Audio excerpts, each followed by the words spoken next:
কলেজের প্রিন্সিপাল সাজদুর রহমান, উপস্থিত আছেন আমার শ্রদ্ধাভাজন মুসাক ভাই, উপস্থিত আছেন এই বিদ্যালয়ের সহকারী প্রধান শিক্ষক, উপস্থিত আছেন আমার রফিক আমিনুল সহ আমার চাচা আকাশ চাচা, প্রতিষ্ঠাতা সদস্য স্কুলের মুরাদ আছে, হেরাল বেলাল আছে, আবু বকর মুক্তার সহ এখানে উপস্থিত শ্রদ্ধেয় গার্জিয়ান বৃন্দ এবং এই বিদ্যালয়ের ছাত্রছাত্রী ভাই ও বোনেরা, আমি বেশি কথা বলে আপনাদের বিরক্ত করতে চাই না। পুরস্কার বিতরণ হবে, তারপরে আরো গান আছে, আবার নাচও আছে। আমি একটি কথা শুধু ছাত্রছাত্রীদের উদ্দেশ্যে বলতে চাই, প্রিয় ছাত্রছাত্রীরা, আমি রিটায়ার করতে যাচ্ছি আর 1 বছরের মধ্যে 40 বছর মাস্টারি করলাম। এই স্কুল প্রতিষ্ঠা হয়েছে 30 বছর। 30 বছরে একদিনও এই স্কুলে কোনো সাংস্কৃতিক অনুষ্ঠান আসতে পারি নাই। কি কারণে আসতে পারি নাই এক আল্লাহ জানে। আজকে এই প্রথম আমার জীবনে জালালাবাদ হাই স্কুল বটে এই কোনো সাংস্কৃতিক বা এই ক্রীড়া অনুষ্ঠানের তা আবার প্রধান অতিথি উপস্থিত হতে পেরেছি। এটা আমি নিজেকে ধন্য মনে করছি। এর পিছনে একটা কারণ আছে, করতে হবে একটা দল, তার নাম হলো বিএনপি। এটা হলো অপরাধ। এই অপরাধের কারণে 17 বছর এইদিকে আসতেই পারি না। এদিকে সব বড় বড় নেতারা ছিল, বুঝছেন, বড় বড় নেতার কারণে 17 বছর এদিকে আসতে পারি না। এখন আবার আসতে পেরেছি কি জন্যে? এই দল করি, এই কারণেই আসতে পারছি। একই কারণ, কারণের কোনো পরিবর্তন নাই। কারণ একটাই, দল করার জন্য আসতে পারিনি, এখন দল করে এই জন্য আসতে পারছি। প্রিয় ছাত্রছাত্রীরা, আমি তোমাদের উদ্দেশ্যে 2টা কথা বলে শেষ করতে চাই। সাংস্কৃতিক অনুষ্ঠান, ক্রীড়া অনুষ্ঠান তোমরা অংশগ্রহণ করেছ। ক্রীড়া সংস্কৃতির মাধ্যমে আমার মান্নান ভাই বলে গেছে যে জীবনকে আরো সুন্দরভাবে গড়ে তোলা যায়, একঘেয়েমি দূর হয়, বিনোদনের মাধ্যমে তোমরা আরো ভালো হয়ে সুন্দরভাবে জীবনটাকে গড়তে পারবে। এই জন্য আর আমার মা বোনেরা যারা আছেন গার্জিয়ান, এখনকার সামাজিক ব্যবস্থা অত্যন্ত খারাপ হয়ে গেছে। ছেলে মেয়েদের হাতে একটা করে মোবাইল আছে, এই মোবাইল নিয়ে সারাটা দিন তারা পড়ে থাকে। হ্যাঁ, লেখাপড়ার দিকে তাদের মন নাই, আর দুষ্ট বন্ধু বান্ধবের সঙ্গে মিশে তারা বিপদে চলে যাচ্ছে। এইদিকে আপনারা খুব সতর্কতার সঙ্গে খেয়াল রাখবেন। একটা স্কুল ভালো হতে হলে 3টা বিষয়ের দরকার হয়: দক্ষ শিক্ষক মন্ডলী, বিচক্ষণ গার্জিয়ান এবং পড়ুয়া ছাত্রছাত্রী। আমি আশা করব আপনারা বিচক্ষণ গার্জিয়ান হবেন।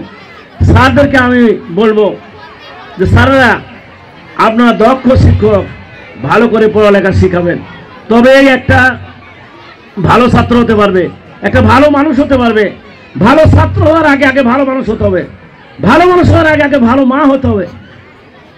একটা ভালো মা হলে পরে তার ছেলে মেয়েও ভালো হয়। Give me a good mother, I give you a good nation. এটা নেপোলিয়ন বোনাপার্টের বিখ্যাত কথা। আমাকে একটা শিক্ষিত মা দাও, একটা ভালো মা দাও, আমি একটা শিক্ষিত জাতি দেব। তা আমি মনে করি সব ছাত্রছাত্রীরাই একদিন মা হবে, তারা যেন ভালো হয়। আর একটি কথা এই বিদ্যালয়ে এসে মনে পড়ে গেল, এই বিদ্যালয়ের আমার এক ছাত্র ছিল, শিক্ষক ছিলেন জাফর। তাকে আমি খুব মিস করি। অত্যন্ত ভালো ছিল, আমাকে এত বেশি ভালোবাসতো, যে কোনো অনুষ্ঠানে এত বেশি হাইলাইট করতো, খুবই মানে ভালো। তাছাড়া আসের আলী যিনি এই স্কুলের দপ্তর ছিলেন, উনিও আমাকে অত্যন্ত ভালোবাসতেন।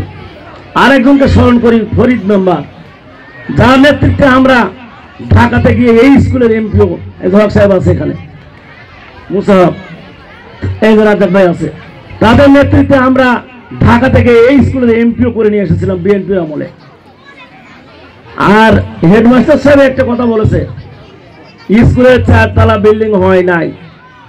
কি জন্য হলো না? এই যে 30টা বছর আমাদের কাছে বলেছে যে এতদিন হয়নি, এখন যেন হয়। আমি কথা দিয়ে যাচ্ছি, আমার নেতৃবৃন্দ এখানে উপস্থিত আছে, ইনশাআল্লাহ কাপুরিয়া ইউনিয়নে এর পরের যে 4 তলা বিল্ডিং হবে, সেই বিল্ডিং জালালাবাদ হাই স্কুলে হবে ইনশাআল্লাহ, বেঁচে যদি থাকি। আর বেশি কিছু বলবো না। যারা এই আয়োজন করেছে, আমাকে আমন্ত্রণ জানিয়েছে, সকলকে ধন্যবাদ জানাই। আমার মা বোনেরা, আমার এই বাচ্চারা আমি এখানে দাঁড়িয়ে থেকে খুব ভালো করে লক্ষ্য করলাম, এখানে যারা যারা নাচ পরিবেশন করলো সব মেয়েরা, গান পরিবেশন করলো সব মেয়েরা। আমি বসেছিলাম যে হেড স্যার মনে হয় একটা ছেলের কোনো গান টান শোনাবে, শোনালো না। একটা আবৃত্তি ছেলের শোনাবে, তাও শোনালো না। মেয়েরাই সব কিছু করলো, মেয়েরা ভালো ভালো গাইছে, হ্যাঁ খুব সুন্দর নাচেছে। হ্যাঁ বলছে যে ওই যে রূপবানে নাচে কোমর দুলাইয়া, আমার খুব ভালো লেগেছে। সোনা দানা দামি গহনা, খুব ভালো করে গাইছে। ভ্রমর কইও গিয়া, এই গানগুলো, এই যে অতীত ঐতিহ্য, এগুলো খুবই ভালোভাবে এই স্কুলে চর্চা করা হয়েছে। আমি খুব খুশি হয়েছি। ছেলেদের দ্বারাও পরিবেশন করলে আমি আরো খুশি হতাম। ছেলেরা এগিয়ে আসুক সঙ্গীতে, গানে। তারা তো বিপদে চলে যাচ্ছে, এই বিড়ি খেয়ে সিগারেট খেয়ে সময় নষ্ট করে গাঁজা খায়, চারিদিকে ভরে গেছে গাঁজা খোর, আর হলো মদ খোর, আর ইয়াবার কি ফেন্সিডিল। ঠিক আছে না? গার্জিয়ানরা সচেতন হবে। এই স্কুলের সংস্কৃতি অত্যন্ত উন্নত। আমি আশা করব স্যাররা ভালো, আগামী দিনে আরো ভালো হবে, এই আশাবাদ ব্যক্ত করে আমাকে আমন্ত্রণ জানানোর জন্য ধন্যবাদ জানিয়ে আমি আমার সংক্ষিপ্ত বক্তব্য শেষ করছি। আল্লাহ হাফেজ। বাংলাদেশ জিন্দাবাদ।